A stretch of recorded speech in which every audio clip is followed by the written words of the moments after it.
ہوں کہ چونکہ 5 دن مسلسل جب آپ کو گفتگو کا موقع ملتا ہے تو گویا یہ ایک بہتر وقت ہوتا ہے کہ کسی ایک موضوع پر تفصیل کے ساتھ گفتگو کی جا سکے۔ کمال یہ ہے کہ ہمارے ہاں عناوین اتنے زیادہ ہیں، موضوعات اتنے زیادہ ہیں کہ ان پر اگر ہم ہر دن علماء سے، مجھ جیسے طالب علموں سے تو نہیں، علماء سے ہر دن کچھ نہ کچھ سنیں تو یقین جانیں کہ ہمارا ظرف ذہن تو چھوٹا پڑ سکتا ہے، وسعت علم دین کبھی چھوٹا نہیں پڑتا۔ جو وسعت اس میں پائی جاتی ہے وہ وسعت بے پناہ ہے۔ ان مجالس کے لیے آنے والے 5 دنوں کے لیے میں نے جس موضوع کا انتخاب کیا ہے وہ کلی موضوع اخلاقیات ہیں، جن کی روزمرہ ہمیں ضرورت پڑتی ہے۔ اور ظاہر سی بات ہے کہ چونکہ یہ مجلس حسین ہے، لہذا ہم کربلا سے گریز نہیں کر سکتے ہیں، چنانچہ آپ اسے جزئی موضوع کربلائی اخلاقیات بھی کہہ سکتے ہیں، لیکن اوورآل اخلاقیات پر گفتگو ہوگی۔ اخلاقیات ہماری زندگی کا حصہ ہونے چاہیے۔ اخلاق خود لفظ جو ہے وہ ایک کامن لفظ ہے جو اچھے اخلاق کے لیے بھی استعمال ہوتا ہے اور برے اخلاق کے لیے بھی استعمال ہوتا ہے۔ اخلاق خود اپنے آپ میں ایک کامن لفظ ہے۔ 2 لفظ ہمارے سامنے آئے ہیں، توجہ فرمائیے گا، میں مقدمہ ایک پیش کر رہا ہوں اور اس کے بعد پھر یہ مسلسل گفتگو انشاءاللہ 5 دن تک ہوگی۔ 2 لفظ ہمارے سامنے آئے ہیں اس موضوع پر مطالعہ کرنے سے۔ ایک لفظ خلق ہے اور ایک لفظ خلق ہے۔ یہ ایک ہی روٹ ورڈ کے ہیں، خلق، خلق، اخلاق، یہ سب ایک ہی روٹ ورڈ سے آتے ہیں۔ خلق کا تعلق، اگر خلق کے معنی پوچھے جائیں تو خلق کے معنی ایجاد کے ہیں۔ خداوند عالم نے ہم سب کو خلق فرمایا ہے، یہ خلق ہے۔ اسی ایک پیش بدل دینے سے خے کی جگہ پیش جب آپ لے آئیں گے تو خلق ہو جائے گا۔ خلق کا مطلب ظاہر سی بات ہے کہ اس کی جمع ہے اخلاق، خلق کی جمع ہے اخلاق۔ میں مجلسی لفظ آپ کے سامنے استعمال کروں تاکہ بات آسانی سے پہنچ جائے۔ خلق کا تعلق صورت سے ہے، خلق کا تعلق سیرت سے ہے۔ خلق ہمارے ہاتھ میں نہیں ہے، خلق ہمارے ہاتھ میں ہے۔ خلق جیسا خدا نے پیدا کر دیا ویسا ہی رہنا ہے، اس میں وہ اضافہ کرے گا تو وہی کرے گا، کم کرے گا تو وہی کرے گا۔ جو قد و قامت اس نے عطا کر دی ہے اسی قد و قامت میں ہمیں جینا ہے۔ جو آنکھوں کا رنگ اس نے عطا کر دیا ہے وہی آنکھوں کا رنگ رہے گا۔ آپ چاہے جتنا بھی پینٹ اس پہ کرا لیں یہ رنگ بدلنے والا نہیں ہے، کیونکہ قدرت نے لفظ کن سے یہ رنگ خلق کیا ہے، اس میں کوئی تبدیلی، کوئی بھی خدا کی خلقت میں رنگ بھرنا چاہے تو نہیں بھر سکتا ہے، کیونکہ خدا نے اپنے ہاتھوں سے اس میں رنگ بھرا ہے۔ میں نے اس سے پہلے خلق کے اوپر بہت ساری گفتگو کی ہیں اور آپ اچھی طریقے سے واقف ہیں کہ خلقی اعتبار سے انسان کیسا پیدا ہوگا یہ اس کے ہاتھ میں نہیں ہوتا، یہ خداوند عالم خود ڈیسائیڈ کرتا ہے۔ ہندوستان والے گندمی رنگ ہیں، یورپ والے گورے رنگ ہیں، افریقہ والے سیاہ رنگ ہیں، اور کمال یہ ہے کہ اس میں حسن و قبح ہماری اپنی نظر کا ہوتا ہے، ہماری اپنی نظر کا ہوتا ہے۔ کسی کو ہم خوبصورت کہتے ہیں، کسی کو ہم بدصورت کہتے ہیں، لیکن جو بدصورت ہوتا ہے وہ بھی آئینے کے آپ کی نگاہ میں بدصورت ہے، وہ بدصورت ہے نہیں، اسے آپ کی نگاہ بدصورت سمجھتی ہے۔ جسے خدا خلق کرتا ہے وہ بدصورت نہیں ہوا کرتا ہے۔ یہ ہماری اور آپ کی نظریں ہوتی ہیں کہ کسی کو خوبصورت اور کسی کو بدصورت بتاتی ہیں، چونکہ وہ ہماری نظر میں۔ مثلا آپ افریقہ چلے جائیے، وہاں خوبصورتی کا معیار الگ ہے، وہاں خوبصورتی کا وہاں کی جو خوبصورتی ہے وہ آپ کو نہیں بھاتی ہے، اس لیے خوبصورتی نہیں ہے، ورنہ وہاں کی اپنی خوبصورتی ہے۔ ان لوگوں کے لیے وہ چیز خوبصورت ہوتی ہے۔ خوبصورتی، حسن جو ہے اس کا تعلق بالکل مزے سے ہے۔ جس کھانے میں آپ کو مزہ آتا ہے ایران والوں کو مزہ نہیں آتا ہے، جس کھانے میں عرب والوں کو مزہ آتا ہے آپ کو مزہ نہیں آتا ہے۔ کیوں؟ اس لیے کہ اس کا تعلق مزے سے ہے، اور مزہ جگہ بدلتے ہی الگ ہو جاتا ہے۔ ہر جگہ کے اعتبار سے مزہ جو ہے، مثلا بہت سارے لوگوں کو پان میں مزہ آتا ہے، ہمیں نہیں آتا۔ مثال دے رہا ہوں، بہت سارے لوگوں کو سگریٹ میں مزہ آتا ہے، بعض لوگوں کو مزہ نہیں آتا۔ تو مزہ بھی اپنے اپنے اعتبار سے ہوتا ہے، جیسے مزہ اپنے اعتبار سے ہوتا ہے ویسے حسن بھی اپنے اپنے اعتبار سے ہوتا ہے۔ ظاہری حسن بظاہر کسی کو آپ بدصورت کہہ رہے ہوتے ہیں، لیکن وہ خود جب اپنے آپ کو آئینے کے سامنے کھڑا کر رہا ہوتا ہے تو بار بار اپنے زلفوں کو شانہ کر رہا ہوتا ہے، کنگھی کر رہا ہوتا ہے، خود پہ ناز کرتا ہے کہ خداوند عالم نے مجھے کتنا خوبصورت بنایا ہے۔ اسی لیے رسول اسلام صلی اللہ علیہ وآلہ وسلم نے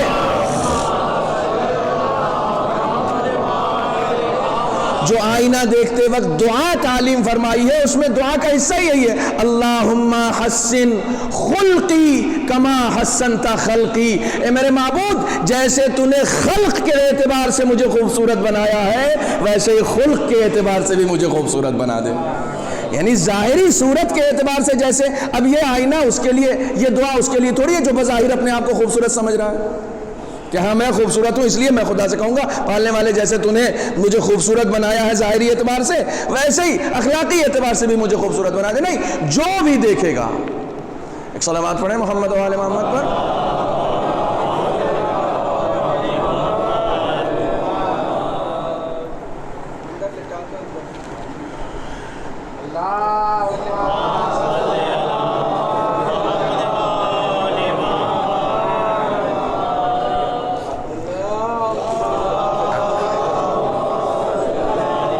ادھر آرام کر لیں آپ۔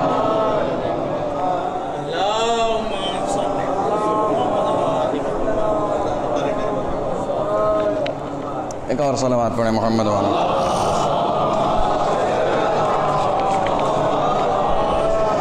اب اس سلسلے سے دیکھیے آج مقدمہ ہے، لہٰذا مقدمے میں چاہتا ہوں مفہوم پوری طریقے سے ذہنوں میں اتر جائے۔ خلق یعنی ظاہر، خلق یعنی باطن۔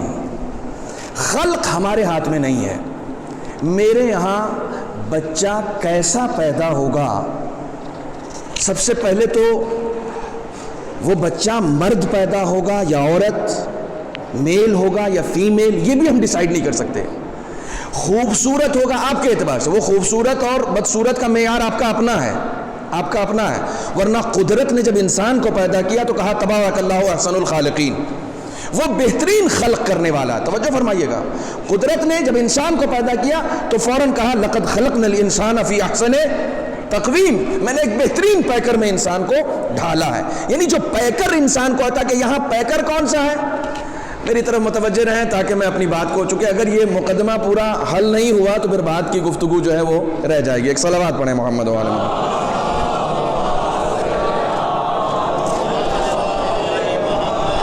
ایک اور صلوات پڑھیں محمد و آل محمد۔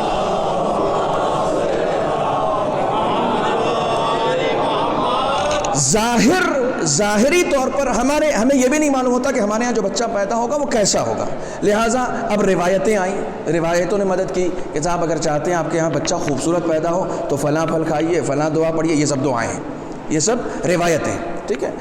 تو وہ خوبصورتی کا معیار بھی آپ کا اپنا ہے، یہ یاد رکھیے گا، وہ آپ کا اپنا ہے، ورنہ خدا نے جسے جو حسن دے دیا ہے وہ اس کا حسن اپنی جگہ کمال پر ہے، اس کا حسن اپنی جگہ کمال پر ہے۔ ہر ایک کو خدا نے احسن تقویم پر پیدا کیا ہے، تمام بنی نوع بشر کی بات ہو رہی ہے، ہر ایک کو خداوند عالم نے احسن تقویم پر پیدا کیا کہ بہترین پیکر میں ہم نے اس انسان کو بنایا ہے، یعنی خلقی اعتبار سے انسان کو مکمل بنایا ہے۔ بہت توجہ رکھیے گا، خلقی اعتبار سے خداوند عالم نے انسان کو کمپلیٹ بنایا ہے کہ مکمل میں نے تمہیں پیدا کیا ہے۔ خلقی اعتبار سے انسان کو خود اپنے آپ کو مکمل کرنا ہے۔ توجہ فرما رہے ہیں، خلقی اعتبار سے اس دنیا میں جو بھیجا تو خداوند عالم نے یہ کہہ کر بھیجا کہ یہاں جن جن چیزوں کی ضرورت تھی وہ سب میں نے تمہیں دے کر بھیجا ہے۔ بہت توجہ رکھیے گا، یہیں سے میں آگے بڑھوں گا۔ خلقی اعتبار سے جب خداوند عالم نے اس دنیا میں انسان کو بھیجا تو کہا تمہیں یہاں رہنے کے لیے جن جن چیزوں کی ضرورت تھی وہ سب میں نے دے کر بھیجا، یعنی یہاں پر تم اپنی لائف کو کمپلیٹلی جی سکتے ہو، کیونکہ خلق کے اعتبار سے جتنی ضروریات تھیں وہ سب میں نے تمہیں دے رکھی ہیں۔ اب وہاں اچھی زندگی جینے کے لیے، یہاں اچھی زندگی جینے کے لیے جو چاہیے تھا وہ میں نے دے دیا ہے، وہاں اچھی زندگی کے لیے تمہیں جو چیزیں چاہیے وہ یہاں سے لے کر آنا ہے۔ اسے ہی خلق کہا جاتا ہے، اسے ہی خلق کہا جاتا ہے۔ ایک صلوات اور پڑھیں محمد و آل محمد۔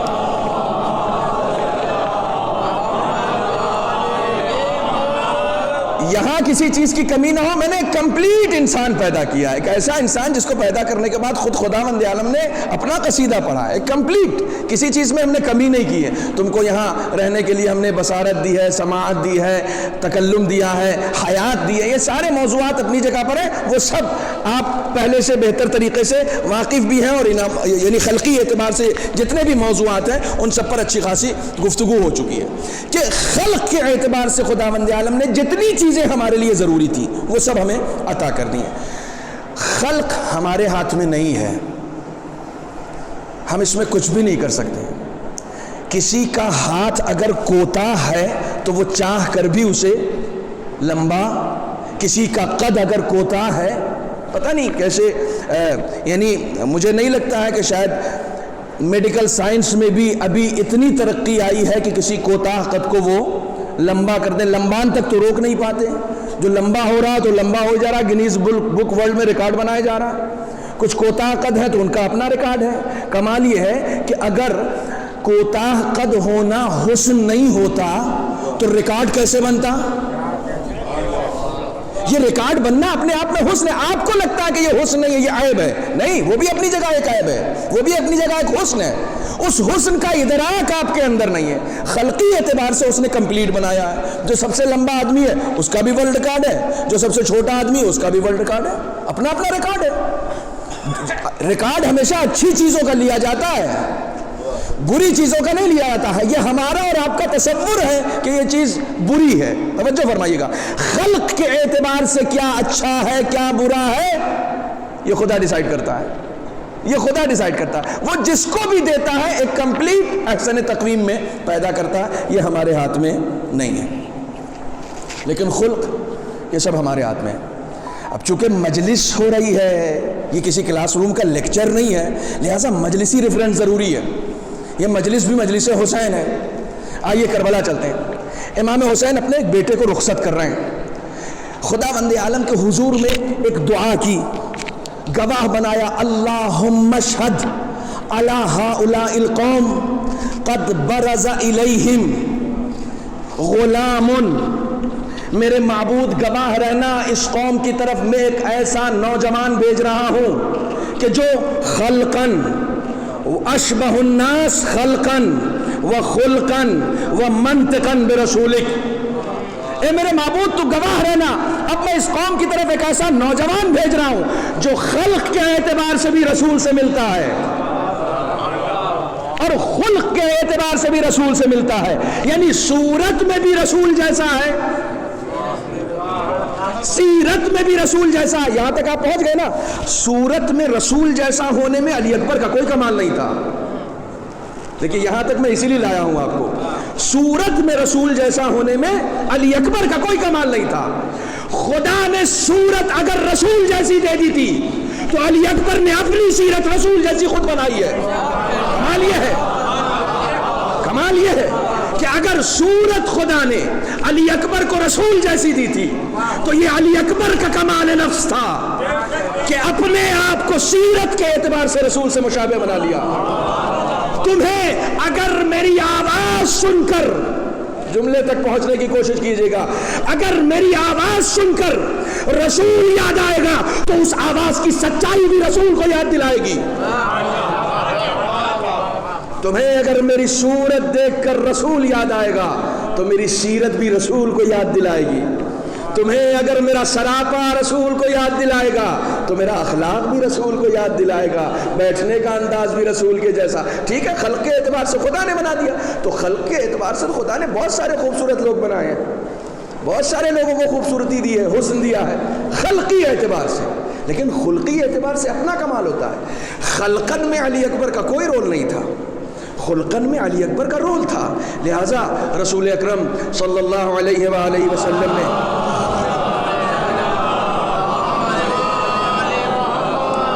ارشاد فرمایا, الا اخبرکم بے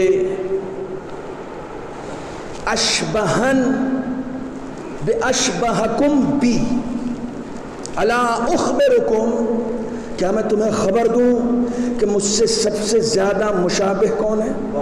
یہ رسول اکرم نے فرمایا. کیا میں تمہیں خبر دوں کہ مجھ سے سب سے زیادہ مشابہ کون ہے؟ اب سب سے پہلی چیز آپ کے ذہن میں کیا آئے گی کہ رسول کہہ رہے ہیں کہ مجھ سے سب سے زیادہ مشابہ کون ہے؟ تو ہم لوگ جو مجلسیں سننے والے ہیں ان کے ذہن میں فوراً ایک نام آتا ہے، فوراً ایک نام آتا ہے کہ ہاں علی اکبر ہے، ہم نے بچپن سے سنا ہے کہ علی اکبر سب سے زیادہ رسول سے مشابہ۔ رسول کا جواب یہ ہونا چاہیے نا کہ دیکھو ناؤ میں تمہیں بتاتا ہوں کون ہے جو سب سے زیادہ مجھ سے زیادہ مشابہ ہے۔ تو لوگوں نے جواب دیا یا رسول اللہ بتائیے کہ کون ہے؟ کہا احسنکم اخلاقا، تم میں سے سب سے اچھا جس کا اخلاق ہوگا وہ سب سے زیادہ مجھ سے مشابہ ہے۔ تم میں سے سب سے زیادہ مجھ سے مشابہ وہ ہے جس کا سب سے زیادہ اچھا اخلاق ہوگا۔ دیکھیے کثرت عبادت اور ہے، حسن اخلاق اور ہے۔ کئی مرتبہ خداوند عالم سجدوں کے ڈھیر کو منہ پہ مار دیتا ہے اگر کسی کے پاس اچھا اخلاق نہ ہو۔ توجہ فرمانے، اگر اچھا اخلاق نہیں ہوگا تو سجدوں کے ڈھیر کا کوئی فائدہ نہیں ہے، رکوع کے انبار کا کوئی فائدہ نہیں ہے، قیام کے انبوہ کا کوئی فائدہ نہیں ہے۔ یہ سب آپ اپنے پاس رکھیے۔ خداوند عالم اگر حسن اخلاق نہ ہو تو سجدے بھی قبول نہیں کرتا۔ کیوں؟ جو مخلوق کا نہیں ہو سکتا وہ خدا کا کیا ہوگا؟ جو خدا کا ہوگا وہی مخلوق کا ہوگا۔ صلوات پڑھے محمد و آل محمد۔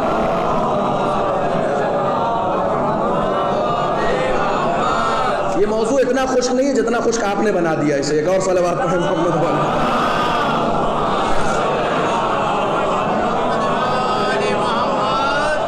میں آپ کو بتاؤں کہ اخلاق واحد ایسا موضوع ہے جس میں ٹوٹلی تعلق صرف لوگوں سے ہے، صرف لوگوں سے۔ اخلاق یعنی ہمیں کیسے رہنا ہے، ہمیں کیسے جینا ہے، اور جینا کہاں ہے؟ لوگوں کے درمیان جینا ہے۔ اخلاق کا تعلق مسجد سے نہیں ہے، یہاں لفظ پر غور کیجئے گا۔ مسجد سے مراد جہاں عبادت ہو صرف خالصتاً للہ، توجہ فرما رہے ہیں، جہاں صرف ہم سجدے کر رہے ہیں، رکوع کر رہے ہیں، قیام کر رہے ہیں، صرف وہ جگہ۔ عبادت دو قسم کی ہے، ایک وہ جو صرف عبد اور معبود کے درمیان ہے، صرف عبد اور معبود کے درمیان، مثلا نماز یا روزہ یا حج، حالانکہ اس کا بھی تعلق کہیں نہ کہیں لوگوں سے ہے۔ آپ بالکل یعنی 100% نہیں کہہ سکتے کہ صاحب صرف اور صرف خدا کے لیے، کہیں نہ کہیں تعلق لوگوں سے، یعنی جڑا ہوا تعلق تو نہیں ہے لیکن لوگوں سے کہیں نہ کہیں جڑاؤ ضرور ہے۔ اگر جڑاؤ نہ ہوتا تو یہ مسجدیں نہ بنائی جاتی، لوگ اپنے اپنے گھروں میں عبادت کر رہے ہوتے۔ مسجدیں بنا کے کہا جا کے مسجد میں عبادت کرو، لوگوں کے ساتھ عبادت کرو۔ اکیلے کرو گے تو کم ثواب دیں گے، لوگوں کے ساتھ کرو گے تو زیادہ ثواب دیں گے۔ خدا بھی وہی عبادت پسند کرتا ہے جس میں لوگ ساتھ مل کر ہوں، اکیلے نہ ہوں۔ اکیلے رہیں گے تو عبادت زیادہ پسند نہیں کرتا خدا۔ ہاں آپ نماز شب پڑھیں، اکیلے پڑھیں، خوب پڑھیں، لیکن جو جماعت کے ساتھ ہوگی اس کا ثواب بہرحال اپنی جگہ زیادہ ہے۔ لہٰذا آپ بالکل نہیں کہہ سکتے کہ ہاں اس کا لوگوں سے کوئی تعلق نہیں، لیکن آپ براہ راست صرف اور صرف کیوں پڑھتے ہیں؟ نماز کیوں پڑھتے ہیں آپ؟ قربتاً، جی یہ جواب اس کا یہی ہے۔ نماز ہم کیوں پڑھتے ہیں؟ قربتاً اللہ۔ ہر دن جب نماز کے لیے کھڑے ہوتے ہیں، جب نماز کے لیے کھڑے ہوتے ہیں، صبح کی 2 رکعت پڑھتا ہوں واجب قربتاً، ظہر کی 4 رکعت پڑھتا ہوں واجب قربتاً اللہ، عصر کی 4 رکعت واجب۔ خدا سے قریب ہونا ہے نا۔ صبح کی پڑھ کے جب ظہر تک آئے تو محسوس ہوا کبھی کہ کتنا قریب ہوئے؟ ظہر کی پڑھی 4 رکعت تو پھر محسوس ہوا کہ اب کتنا قریب ہوئے؟ سفر ہے نا، قربت کا سفر ہے جو ہم نماز کے ذریعے سے طے کر رہے ہیں، قربت کا سفر ہے جو سجدوں کے ذریعے سے طے کر رہے ہیں، قربت کا سفر ہے جو قیام کے ذریعے سے طے کر رہے ہیں۔ یہ محسوس ہونا چاہیے۔ یہ موضوع دوسرا ہے، یہ موضوع معنویت کا ہے جس میں میں اس وقت نہیں جاؤں گا۔ یہ بھی محسوس ہونا چاہیے، صبح کی نماز کے بعد بھی محسوس ہونا چاہیے کتنا قدم آگے بڑھے، ظہر کے بعد بھی محسوس ہونا چاہیے کتنا ہم آگے بڑھے ہیں قربت کے سفر میں۔ خدا پہلے ہم سے کتنا دور تھا، اب ہم خدا سے کتنا قریب ہوئے، یہ محسوس ہونا چاہیے، یہ محسوس ہونا چاہیے. اور جن کو محسوس ہوتا ہے ان کو لطف آتا ہے. آیت اللہ کوہستانی مشہد میں نماز پڑھا رہے تھے حرم امام رضا میں. نماز پڑھاتے پڑھاتے شکیات نماز میں مبتلا ہو گئے. جہاں تشہد پڑھنا تھا وہاں کھڑے ہو گئے. کھڑے ہونے لگے، فوراً لوگوں نے یاد دلایا. خیر انہوں نے نماز کمپلیٹ کی. نماز کے فوراً بعد دعا کی، معبود اب اس دنیا سے اٹھا لے. فوراً دعا کی، معبود اب اس دنیا سے اٹھا. لوگوں نے حیرانی سے پوچھا کہ یہ سرکار یہ کون سی دعا تھی؟ بہت بڑی شخصیت تھے. یہ کون سی دعا تھی آپ نے نماز پڑھتی؟ کہنے لگے جس زندگی میں نماز میں شک ہونے لگے اس زندگی کو جینے کا کیا فائدہ؟ اس زندگی کو جینے کا کیا فائدہ؟ میں جیتا اس لیے ہوں تاکہ اس کی عبادت کر سکوں. اب اس کی عبادت میں ہی شک ہونے لگا تو اس کا مطلب یہ زندگی اب جینے کے لائق نہیں رہی ہے. اب سمجھ میں آ رہا ہے زندگی کا مقصد؟ یہ زندگی اب جینے کے لائق نہیں رہی ہے. یہ ایک بہت اہم پیغام. ہم قربت کے لیے نماز پڑھتے ہیں، یہ قربت ہمیں محسوس ہونا چاہیے. عبادتیں بہت ساری ہیں. کچھ عبادتیں ہیں جو صرف عبد اور معبود کے درمیان ہیں. توجہ فرمائیے گا، بہت توجہ فرمائیے گا. ایک عظیم نتیجے تک آج کی مجلس میں آپ کو لے کر جا رہا ہوں. جہاں عبد اور معبود کا صرف رشتہ ہے. یہ موضوع اہم کیوں ہے؟ یہ موضوع اہم کیوں ہے؟ کیونکہ پہلے دن تو ہم یا موضوع بتائیں گے یا اس کی اہمیت بتائیں گے. جہاں عبد اور معبود کا رشتہ ہے عبادت میں، وہاں اگر کہیں کوئی کمی ہو گئی، کہیں کوئی کاسدی ہو گئی، کہیں کوئی کوتاہی ہو گئی تو خدا اپنے رحم و کرم سے معاف کر دے گا. یقیناً وہ رحیم ہے، وہ کریم ہے. کیونکہ عبد اور معبود کا جو سب سے اسٹرانگ رشتہ ہے وہ رحمت کا ہے. بہت توجہ رکھیے گا. عبد اور معبود کا سب سے اسٹرانگ رشتہ جو ہے، خدا مند عالم کبھی کسی کے اوپر زبردستی سوار ہو کے اپنی خدائی نہیں منواتا. جناب فاطمہ زہرا سلام اللہ علیہا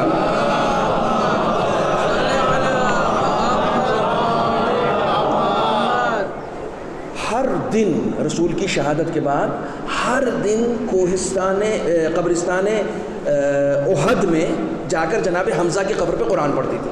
ہر دن کا دستور تھا، روزانہ. اور چونکہ بی بی کو قرآن کی تلاوت سب سے زیادہ پسند تھی، سب سے زیادہ مانوس تھی قرآن کی تلاوت سے، لہٰذا روزانہ جا کر پڑھتی.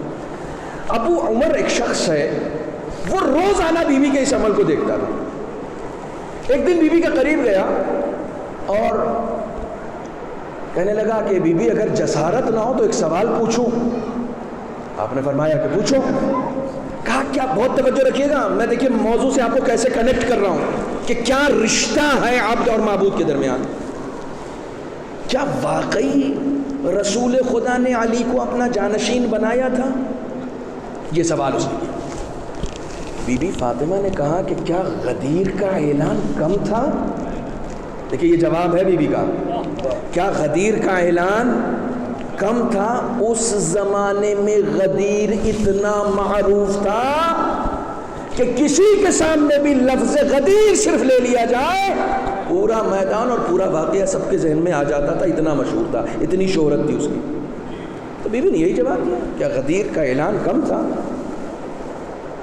تو اس کو یہ جواب تھوڑی لینا تھا، اس کو تو اس کے آگے ایک سوال اور کرنا تھا. اس کے بعد اس نے کہا فما بالہ قعد عن حقہ. پھر کیا ہوا کہ علی اپنا حق لینے کے لیے کھڑے نہیں ہوئے؟ جب یہ بات کنفرم ہے کہ رسول نے علی کو اپنا جانشین بنایا ہے تو پھر آخر ایسا کیا ہوا کہ علی بیٹھ گئے، اپنا حق لینے کے لیے کھڑے نہیں ہوئے؟ اللہ اکبر. جو جواب ہے بی بی کا، اور یہ جواب صرف بی بی دے سکتی ہیں، کسی اور میں مجال سخن نہیں ہے. کیا عجیب و غریب جواب دیا. بی بی فرماتی ہیں کہ مثل الامام مثل الکعبہ، امام کی مثال کعبے کے جیسی ہے. لوگ کعبے کے پاس جاتے ہیں، کعبہ لوگوں کے پاس. اب یہاں سے میں کہاں لے کر جا رہا ہوں آپ کو؟ یہ روایت میں نے کیوں سنائی ہے؟ کیونکہ تقاضا ہے کہ میں مجلس پڑھ رہا ہوں. یہ روایت میں نے اس لیے سنائی ہے، تقاضا تاکہ میں اپنے موضوع کی طرف آپ کو لے کر جا سکوں. بی بی نے فرمایا امام کی مثال کعبے جیسی ہے، کعبہ لوگوں کے پاس نہیں جاتا بلکہ لوگ کعبے کے پاس آتے ہیں. جس کو معرفت ہوتی ہے وہ آتا ہے، جس کو معرفت نہیں ہوتی وہ نہیں آتا۔ تو علی کی مثال بھی ایسا ہی ہے۔ علی نے کسی پر زبردستی اپنی امامت، میرے ساتھ رہیے گا، علی نے کسی پر زبردستی اپنی امامت نہیں منوائی۔ اب تو سمجھو کہ علی کی ہی امامت حق ہے۔ نہیں، میرے جملے تک آپ پہنچے نہیں ابھی۔ علی نے کسی پر بالجبر اپنا خلیفہ ہونا نہیں منوایا، کیونکہ علی رسول کا خلیفہ ہے، رسول خدا کا خلیفہ ہے۔ خدا نے کسی پر زبردستی اپنی خدائی بھی تو نہیں منوائی، خدا نے کسی پر زبردستی خدائی منوائی ہے، رسول نے کسی پر زبردستی اپنی رسالت منوائی ہے۔ ویسے ہی علی نے کسی پر زبردستی اپنی خلافت نہیں منوائی، چونکہ یہ انہی کا خلیفہ ہے جو زبردستی نہیں کیا کرتے۔ خدا نے اپنی خدائی منوانے کے لیے کسی کی گردن پکڑ کے کہا ہے کہ میری خدائی مانو۔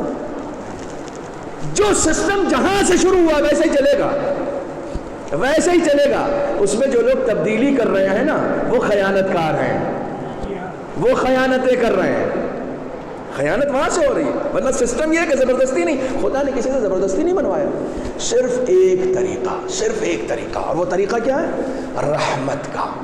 صرف ایک طریقہ خدا نے اپنایا۔ بسم اللہ الرحمن الرحیم، الحمدللہ رب العالمین الرحمن الرحیم۔ قرآن پڑھتے جائیے، صرف اس کی رحمانیت اور رحیمیت کے قصیدے کے علاوہ کچھ نہیں ہے، کچھ نہیں ہے۔ فرعون ڈوب رہا تھا، تو جس وقت ڈوب رہا تھا فوراً اس نے موسیٰ کی طرف دیکھا۔ جب اسے یقین ہو گیا کہ مر جاؤں گا تو کہتا موسیٰ بچاؤ گے نہیں؟ موسیٰ نے منہ پھیر لیا، موسیٰ نے گردن موڑ لی۔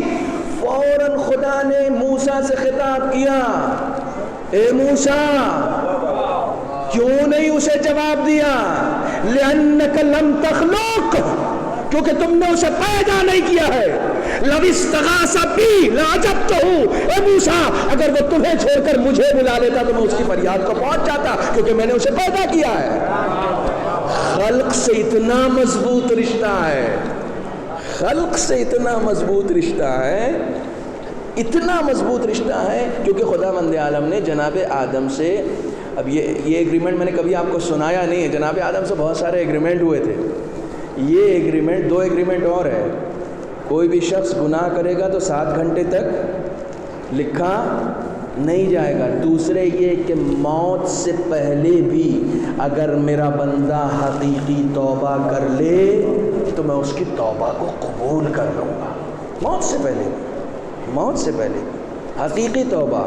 لیکن وہ دلوں کے حال سے واقف ہے، کون گناہ اس لیے کر رہا ہے کہ موت کے وقت توبہ کریں گے، اور کس سے گناہ ہو جاتا ہے۔ گناہ کرنے والا معاف نہیں ہوتا، گناہ جس سے ہو جاتا ہے اس کی معافی ہوتی ہے۔ کوئی عمدن اگر گناہ کر رہا ہے تو گویا باقاعدہ وہ خداوند عالم سے ایک لڑائی مول لے رہا ہے۔ خلق پر اتنا مہربان ہے کہ اگر آخری وقت میں بھی خدا کہتا ہے لَوِ اسْتَغَاثَ بِي لَأَجَبْتُهُ، اگر وہ مجھے بلاتا تو میں اس کا جواب دیتا۔ تم نے مَا أَخَذْتَ فِرْعَوْنَ، تم نے نہیں پکڑا اسے، اس کا ہاتھ نہیں پکڑا، اس کی مدد نہیں کی۔ لِأَنَّكَ لَمْ تَخْلُقْ، کیونکہ تم نے اسے پیدا نہیں کیا، میں نے اسے پیدا کیا۔ خلق کے اعتبار سے اتنی محبت ہوتی ہے، اتنی محبت ہوتی ہے۔ اب دیکھیے عجیب و غریب روایت ہے، ظاہراً میں نے اس سے پہلے عرض کیا کہ جس کو ملا نراقی نے جامع السعادہ میں لکھا ہے کہ رسول اکرم صلی اللہ علیہ وآلہ وسلم نے خداوند عالم سے درخواست کی کہ معبود میری قوم کے نامہ اعمال کو، میری امت کے نامہ اعمال کو دوسری امتوں کے سامنے نہ بیان کرنا، اس سے ان کی فضیحت ہو جائے گی۔ میری امت کے لوگوں کے نامہ اعمال کو دوسری امت والوں کے سامنے نہ بیان کرنا، جب ان کے گناہ وہاں بیان ہوں گے تو ان کی فضیحت ہو جائے گی۔ تو خداوند عالم نے رسول اکرم سے کہا کہ اے رسول، تم اگر رؤوف، تم اگر رحیم ہو تو میں ارحم الراحمین ہوں، تم اگر رؤوف ہو تو میں ارأف ہوں، میں سب سے زیادہ، میں یہ جو مہربانی تمہارے اندر ہے یہ میں نے دی ہے۔ پتہ نہیں کہ یہ جو مہربانی میرے اپنے بندوں سے، اپنی امت والوں سے تمہارے اندر ہے، یہ میں نے دی ہے، وہ مہربانی مجھ میں تم سے کہیں زیادہ ہے۔ تم دوسری امتوں کی بات کر رہے ہو. یہ معراج السعادہ جامع السعادہ میں ملا نراقی نے یہ روایت لکھی ہے. اگر نہ لکھی ہوتی تو میں کبھی نہیں پڑھتا. خدا کہتا ہے میرے حبیب تم لوگوں کی بات کر رہے ہو کہ میں تمہاری امت کے گناہوں کو دوسرے لوگوں کے سامنے ان کی بازداشت نہ کروں. یعنی جب عدالت سجے گی نا تو ہر ایک سے سوال ہوگا نا, ہر ایک کے گناہ اس کو دکھائے جائیں گے. کہا دوسری امت تو بہت دور, میں جب لوگوں کے گناہوں کے بارے میں ان سے سوال کروں گا تو تمہیں بھی وہاں سے ہٹا دوں گا. اللہ اکبر. تمہارے سامنے بھی نہیں کروں گا, تمہارے سامنے بھی نہیں کروں گا تاکہ تمہارا امتی اپنے رسول کے سامنے بھی شرمندہ نہ ہو. جو خدا اپنے بندوں کے لیے اتنا لحاظ رکھتا ہو کہ اس کے گناہوں کو اس کے سامنے نہ لائے, اس کے نبی کے سامنے نہ لائے تاکہ وہ شرمندہ نہ ہو, تو اب ہمارا اخلاقی فریضہ ہے ہم بھی کچھ ایسا نہ کریں کہ جس سے محشر میں ان کے سامنے شرمندہ ہونا پڑے. یہ تو اخلاقی فریضہ ہے نا ہمارا, یہ تو اخلاقی. جب وہ اپنی طرف سے اتنا عطا کر رہا ہے تو ہمارا بھی تو کچھ اخلاقی فریضہ ہوتا ہے کہ ہم بھی کم سے کم تو کچھ ایسا کریں کہ وہاں شرمندگی کا سامنا نہ کرنا پڑے. ایک اور صلوات پڑھیں محمد و آلہ.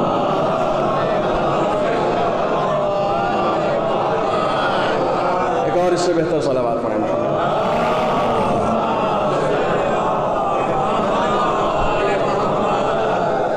خلق کے اعتبار سے اس نے ہمیں مکمل بنایا, خلق کے اعتبار سے ہمیں خود اپنے آپ کو مکمل بنانا. جب تک ہم خلقی اعتبار سے اپنے آپ کو پایۂ تکمیل تک نہیں پہنچاتے اس وقت تک ہم خلقی اعتبار سے بھی مکمل نہیں ہو سکتے. جب خلقی اعتبار سے وہ مکمل کرتا ہے تو کہتا ہے لقد خلقنا الانسان فی احسن تقویم. بہت توجہ رکھیے گا, ہم نے اس انسان کو احسن تقویم یعنی ایک بہترین پیکر میں بنایا ہے. ثم رددناہ اسفل سافلین. دیکھیں یہیں سے تفہیم موضوع ہے. خلقی اعتبار سے ایسا بنایا کہ کہا کہ بہترین پیکر. ثم رددناہ, پھر ہم نے نیچے ڈھکیل دیا. اسفل سافلین, بنایا کہاں سے تھا؟ بہترین پیکر میں بنایا تھا, پھر نیچے ڈھکیلا. تو نیچے ڈھکیل کیوں دیا؟ نیچے ڈھکیل کیوں دیا؟ خلقی اعتبار سے اس بات کا تقاضا کر رہا تھا انسان کہ اسے نیچے ڈھکیلا جائے. اب یہ اس کا اپنا خلقی اعتبار ہے, جتنا اپنے خلقی اعتبارات کو بلند کرتا چلا جائے گا پھر وہیں آ جائے گا جہاں اسے بنایا تھا, پھر وہیں آ جائے گا جیسا اسے بنایا تھا. خلقی اعتبار سے بلند کرنا ہمارا اپنا کام ہے, ہمارا اپنا کام ہے. جتنا ہم خلقی اعتبار سے خود کو بلند کرتے چلے جائیں گے اتنا خلقی اعتبار سے بھی مکمل ہوتے چلے جائیں گے. خلقی اعتبار سے بھی مکمل. رسول اکرم اپنے مقاصد میں فرماتے ہیں بعثت لأتمم مکارم الاخلاق, میں اس لیے بھیجا گیا ہوں تاکہ مکارم اخلاق کو کمپلیٹ کروں, مکمل کروں. میں صرف اس لیے بھیجا گیا ہوں. 40 سال تک رسول نے شریعت نہیں بتائی تھی. جس چیز نے گرویدہ رسول کا بنایا تھا ان کا اخلاق تھا. توجہ فرما رہے ہیں, 40 سال تک شریعت نہیں بتائی کہ میں ایسا ہوں, میں اس لیے آیا ہوں, میں یہ ہوں, میں وہ ہوں, میں نبی ہوں, مجھے مانو ایک خدا ہے. نہیں, نہ کوئی خدا تھا درمیان میں, نہ سجدے تھے, نہ نمازیں تھیں, نہ رسالت تھا, نہ قرآن, کچھ بھی نہیں تھا. ایک ہی ہتھیار رسول کے پاس تھا جسے اخلاق کہتے ہیں, جسے اخلاق کہتے ہیں. تھوڑا سا شریعت سے پرے ہو کر, تھوڑا سا دین سے بھی بلند ہو کر. کچھ چیزیں ایسی ہوتی ہیں کہ جو دین کی بھی محتاج نہیں ہوتی ہیں, ہر جگہ اچھی ہوتی ہیں. عدالت ہر جگہ اچھی ہے, سچائی ہر جگہ اچھی ہے, وفاداری ہر جگہ اچھی ہے. آپ صرف دین کے دائرے میں اسے نہ دیکھیں, جہاں بھی وفاداری ہوگی اچھی ہوگی, جہاں بھی عدالت ہوگی اچھی ہوگی, جہاں بھی سچائی ہوگی اچھی چیز ہوگی. کچھ چیزیں اپنے آپ میں اتنی مکمل اور کمپلیٹ ہیں کہ اپنے آپ کو اچھا بنانے کے لیے دین کی بھی محتاج نہیں ہے. بہت توجہ فرمائیے گا, اپنے آپ کو اچھا بنانے کے لیے دین کی بھی محتاج نہیں ہے. لیکن حقیقت میں وہی عین دین ہے, وہی چیزیں عین دین ہے جسے لوگ نہیں سمجھتے ہیں. اصل وہی عدالت عین عدل اللہ ہے. توحید کے بعد ہم فوراً عدل کہتے ہیں, فوراً عدل, عین عدل اللہ ہے. عدالت اس کی ذات ہے, لیکن اس نے اپنے آپ سے لوگوں کو, اور یہی طریقہ امام حسین کا بھی تھا, چونکہ آپ کربلائی اخلاقیات کے حوالے سے بھی سن رہے ہیں. خدا بند عالم نے اپنی مخلوق کو جو اپنے آپ سے جوڑا ہے وہ صرف رحمانیت اور رحیمیت ہے، صرف رحمانیت. کہیں پر بھی بالجبر وہ خدا اگر عبادت کرانا چاہتا تو اس کے پاس بہت سارے طریقے تھے، بہت سارے طریقے تھے، وہ عبادت کرا سکتا تھا. ایک مرتبہ جناب موسیٰ نے، اب دیکھیے آپ کنیکٹ ہوں کہ ایک مرتبہ تو خداوند عالم کہہ رہا کہ خلقاً میں اس سے اتنا پیار کرتا ہوں کیونکہ میں نے پیدا کیا ہے، تم نے اسے جواب نہیں دیا کیونکہ تم نے اسے پیدا نہیں کیا تھا، اور چونکہ میں نے پیدا کیا لہٰذا اگر یہ مجھے بلاتا تو پھر میں اس کو جواب دیتا. ایک مرتبہ جناب موسیٰ نے کہا کہ آخر ایسا ہے کیا کہ فرعون کو تو نے اتنی لمبی حکومت دے دی؟ کتنے سال حکومت کی اس نے؟ کتنے سال؟ کچھ یاد ہے آپ لوگوں کو؟ میں نے کہا کہیں تو خاموشی ٹوٹے. فرعون نے 400 سال حکومت کی. 400 سال. کمال یہ کہ 400 سال سے حکومت کیے، حکومت بادشاہی، اور کیسی بادشاہی جس میں 400 سال تک ہمیشہ خدا سے لڑتا رہا کہ وہ خدا نہیں ہے میں خدا ہوں. اس کا پورا دعویٰ یہی تھا. تو جناب موسیٰ نے شکوہ کیا کہ معبود جو تیرے خلاف لڑ رہا ہے مسلسل تو اسے مہلت دیے جا رہا اور اتنی لمبی زندگی اور اتنی لمبی حکومت اور عیش اور اتنا عشرت سب کچھ دیے جا رہا. علامہ مجلسی نے تحریر کیا، 2 وجہ بتائی خداوند عالم نے. کہا موسیٰ 2 وجہ ہے جس کی بنیاد پر میں نے اسے اتنی مہلت دی ہوئی ہے. اللہ اکبر، اللہ اکبر. 2 وجہ ہیں جس کی بنیاد پر میں نے اسے اتنی لمبی مہلت دی ہے. بحسن الاخلاق. سن سکتے ہیں؟ فرعون کی تعریف کر رہا ہوں میں، سنیے. فرعون کی تعریف کر، آپ اسی منبر پر سنتے تھے کہ نہیں سنتے تھے کہ شیطان بہت بڑا عبادت گزار تھا؟ تو وہ اس کی تعریف ہے یا تنقیص ہے؟ تعریف ہی تو ہے کہ بہت بڑا عبادت گزار تھا. فرعون بھی بہت اچھے اخلاق والا تھا. بحسن الاخلاق و برفع الحجاب. 2 وجہیں تھیں جس کی وجہ سے میں نے فرعون کو اتنی مہلت دی. معبود کیا؟ کہا جس سے ملتا تھا اچھے سے ملتا تھا، جس سے بھی ملتا تھا. اب میں بتاؤں گا کہ حسن اخلاق ہے کیا، یہ آگے چل کے انشاءاللہ آگے کی مجلسوں میں بیان ہوگا کہ کیسے ہمیں پتہ چلے کہ کس کا اخلاق کیسا ہے. بحسن الاخلاق، اس کا اخلاق بہت اچھا تھا. وبرفع الحجاب، سکوٹی نہیں رکھتا تھا، دروازہ اس کا ہمیشہ کھلا رہتا تھا، جب جو چاہے آ کے مل لے. توجہ فرما رہے ہیں؟ اپنے آگے گھیرا بنانا اچھی بات نہیں ہے. جتنا اپنے آپ کو تم قید کرتے جاؤ گے، نہیں، کاش میرا جملہ پہنچ جائے، جتنا تم خود کو لوگوں سے دور کرتے جاؤ گے خدا سے دور ہوتے جاؤ گے. جو لوگوں کو خود کے لوگوں کے درمیان نہیں رکھ سکتا وہ خدا کے درمیان کیا رکھے گا؟ گوشہ نشینی اچھی چیز نہیں ہے. یا یہ کہ آپ نے گوشہ نشینی اختیار کر لی، یا یہ کہ اپنے آپ کو اتنا سپر پاور سمجھنے لگے کہ نہیں کوئی آپ سے مل ہی نہیں سکتا تھا، یہ سیکورٹی ہے وہ سیکورٹی ہے فلانا. نہیں، لوگوں سے آسانی سے ملتا تھا.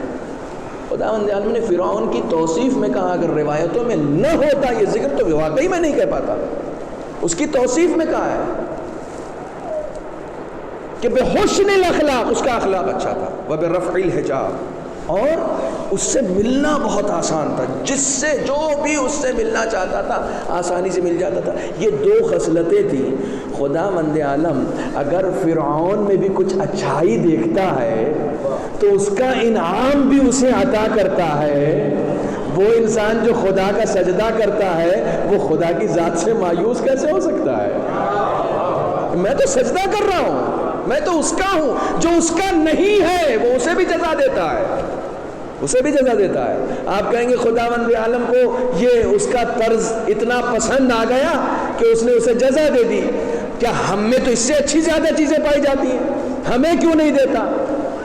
تو کچھ لوگوں کو اس دنیا میں ملتا ہے اور مومنوں کو آخرت میں ملا کرتا ہے. جو اس دنیا میں مطالبہ کرتے ہیں وہ شیطان صفت لوگ ہوتے ہیں، شیطان صفت لوگ ہوتے ہیں. خداوند عالم کسی کا قرض بھی اپنے اوپر نہیں رکھتا. جس کے اندر جو بھی نیکی پائی جاتی ہے، جو بھی نیکی پائی جاتی ہے، اخلاقی اعتبار سے جو بھی اچھائی پائی جائے گی وہ سب اس کو ریٹرن دے دیتا ہے. سب کچھ اس کے اندر حسن اخلاق تھا، لوگوں سے آسانی سے ملتا تھا تو اس کو اور مہلت دے دی، اور مہلت دے دی. کچھ رکھتا نہیں ہے، چونکہ آخرت میں نہیں دینا، آخرت میں نہیں دینا. آپ کنفیوز مت ہو جائے گا کہ فرعون تک کو تو اتنی دریا دلی سے دے رہا ہے. جس خدا نے فرعون کو ایک حسن اخلاق کی وجہ سے 400 سال کی اس دنیا میں حکومت دے دی، ایک حسن اخلاق کی وجہ سے اس دنیا میں 400 سال کی حکومت دے دی، وہ خدا کسی کے حسن اخلاق کی وجہ سے اس دنیا میں کتنے 100 سالوں کی حکومت دے گا؟ اس کا تصور کرنا پڑے گا، اس کا تصور کرنا پڑے گا. آپ کہیں گے اب اس اخلاقی نقطوں میں جو مجلسی نقطے بنانا تھوڑا سا سخت ہے نا، لیکن یہ حقیقت ہے کہ حسن اخلاق ایک ایسی کسوٹی ہے کہ جو انسان کو اس دنیا میں جینے کا سلیقہ سکھاتی ہے. حسن اخلاق ہے کیا؟ مکمل لوگوں کے درمیان کس طریقے سے رہنا ہے، صرف اس کا سلیقہ بتایا جاتا ہے. حسن اخلاق لوگوں کے درمیان، لوگوں سے تمہارے رشتے کیسے ہیں. اصل اخلاق یہی ہے کہ لوگوں سے تمہارے، مثلا رسول کی سیرت جب بتائی جاتی تھی کہ رسول کے درمیان جو مسجد تھی اس زمانے کی پارلیمنٹ، کوئی بھی آتا تھا تو مسجد میں ملتا تھا رسول اکرم سے، مسجد میں آ کے ایسے بیٹھ جاتا تھا، یوں دیکھو، جب چاروں طرف دیکھ کے تھک جاتا تھا تو کہتا تھا ایکم رسول اللہ، تمہیں اللہ کا رسول کون ہے؟ کیا مطلب؟ یہ چاروں طرف دیکھ کے تھک گیا، پوچھ رہا تم میں اللہ کا رسول کون ہے؟ رسول وہیں بیٹھے. سب سے پہلا اخلاق سمجھیے، لوگوں کے درمیان ایسے رہو کہ تمہاری شناخت تمہارے لباس سے نہ ہو، تمہاری شناخت تمہاری جگہ سے نہ ہو کہ تم اونچے مقام پر بیٹھے ہوئے ہو، اچھا لباس پہنے ہوئے. نہیں، رسول لوگوں کے درمیان رہتے تھے تو لوگوں کی طرح رہتے تھے، لوگوں کی طرح رہتے تھے کہ پتہ بھی نہیں چلتا تھا، آنے والا پہچان بھی نہیں پاتا تھا کہ ان میں ہے کون. تو مجلس میں اپنی الگ جگہ بنانا، اب تو یہ آپ لوگوں نے مجبوری کر دی ہے نا ہمارے لیے کہ ہم ممبر پہ بیٹھے. رسول بھی ممبر پہ بیٹھتے تھے تو ممبر پہ بیٹھتے تھے تو پہچان لیے جاتے تھے، لیکن جب نیچے بیٹھتے تھے، اب آپ کہیں گے ہم لوگ امامہ پہن کے اور ذرا سا الگ ٹائپ کا لباس پہن لیتے ہیں، تو اس زمانے میں الگ نہیں تھا، کیونکہ امامہ ہے سنت، آپ نے صرف کر دیا مولویوں سے مخصوص. اس زمانے میں سنت تھا، سب لگاتے تھے، اب کوئی نہیں لگاتا. اب کوئی لگا تو اس کے لیے مصیبت آ جائے گی کس مدرسے میں پڑے ہوئے، سمجھے آپ؟ سنت ہے، سنت ہے. جو چیز سنت تھی وہ غائب ہو گئی، اور سنت اتنی چھوٹی سی ہو گئی ٹوپی کی شکل میں. اصل ٹوپی کیا ہے؟ ٹوپی امامے کی بیتکی سی اولاد ہے. جو فرما رہے ہیں ٹوپی کوئی چیز ہی نہیں ہے، ٹوپی کبھی تھی نہیں، کہیں نہیں تھی، ٹوپی کہیں نہیں تھی. لوگوں نے کہا سر ڈھکا رہا ہے، کچھ تو رہے سر پہ. اصل چیز ہے امامہ.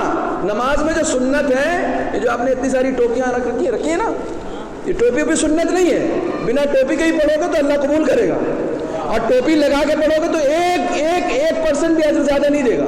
جی ممبر سے کہہ رہا ہوں تاکہ یہ سب چیزیں ہم لوگ اصلی دین ہمارے درمیان کہیں نہ کہیں کھویا ہوا ہے، سمجھ رہے ہیں؟ ٹوپی اوپی کی اسلام میں کہیں کوئی جگہ نہیں ہے. کلب صادق صاحب ایک جملہ ہمیشہ کہتے تھے کہ اسلام میں ٹوپی نہیں ہے، ٹوپی میں اسلام نہیں ہے، اسلام میں ٹوپی ہے. حالانکہ وہ اس جملے کے دوسرے حصے سے مجھے اعتراض ہے، اسلام میں بھی ٹوپی نہیں ہے. نہ اسلام میں ٹوپی ہے، نہ ٹوپی میں اسلام ہے، کچھ بھی نہیں. زبردستی کا لوگوں نے اپنی شناخت ایک ٹوپی میں بنا لی ہے. توجہ فرما رہے ہیں. اور ذرا سا کوئی مولوی تو بغیر ٹوپی کے نماز پڑھانے کھڑا ہو گیا، ایک مصیبت اس کے سر پہ آ جائے گی. بتائیے صاحب تو نماز پڑھا رہے تو ٹوپی تک نہیں لگائی.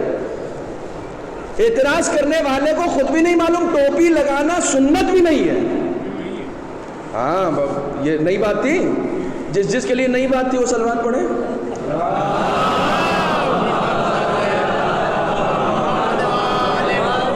میں آپ کو بتا دوں، نماز میں تو سر ڈھانکنے کا حکم ہے ہی